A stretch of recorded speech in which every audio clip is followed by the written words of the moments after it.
their mental institutions and insane asylums into our country. This is what they're doing. When you allow gang members from Venezuela, but many other countries coming into our country, we're getting them all out now. They've lost their credibility, but they've also lost their confidence. Because without the U.S., Canada really doesn't have a country. They do almost all of their business with us. And if we say we want our cars to be made in Detroit, with the stroke of a pen, I can do that. And other things in addition to that would not allow Canada to be a viable country. America, Canada, Greenland, Gaza, all these are very muscular foreign policy. How does this align with America first?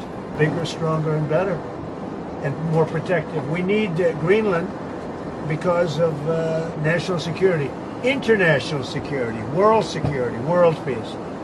And we'll have to do that. Canada, we'll see what happens with Canada, but the people of Canada would be paying less than half of the tax. If you look at the tax, they're going to be paying less than half the tax. They don't pay very much for military, and the reason they don't pay much is they assume that we're going to protect them. That's not an assumption they can make, because why are we protecting another country? Now, I love the people of Canada. We have a great relationship. But if they became our 51st state, it would be the greatest thing they could ever do. It would be unbelievable. It would be a cherished state. And think of how beautiful that country would be without that artificial line running right through it. Somebody drew it many years ago with a ruler, just a line.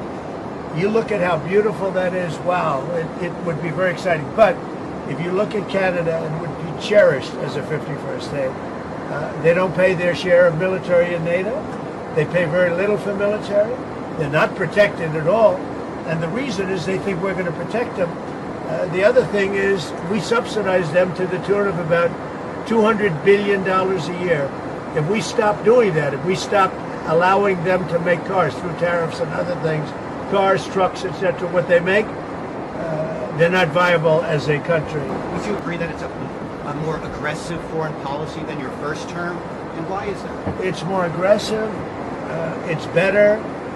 Why? Because I think I've had a lot of experience. And in my first term, I was fighting everybody because they were very aggressive toward me. I always said survival and taking care of the country, not necessarily in that order. But I had to take care of the country, but I had a bunch of lunatics like Pelosi and all of these people. They fought me, and we won. And, I had a lot of other things that were going on there. This time it's much more, they've lost their confidence. I think they've lost the respect of the American people with, men participating in women's sports, with open borders, with transgender for everybody, for all the things that they're doing is so bad. When you allow people to empty their jails into your country with prisoners, killers, their mental institutions and insane asylums into our country, this is what they're doing. When you allow gang members from Venezuela, but many other countries coming into our country, we're getting them all out now. They've lost their credibility, but they've also lost their confidence. So I have more time to do what I want to do. So we're making our country larger. We're making our country stronger. And in the case of Canada, if this should happen, I don't know how they can do it without us, because without the U.S., Canada really doesn't have a country. They do almost all of their business with us. And if we say we want our cars to be made in Detroit, with the stroke of a pen, I can do that. And other things in addition to that would not allow Canada to be a viable country.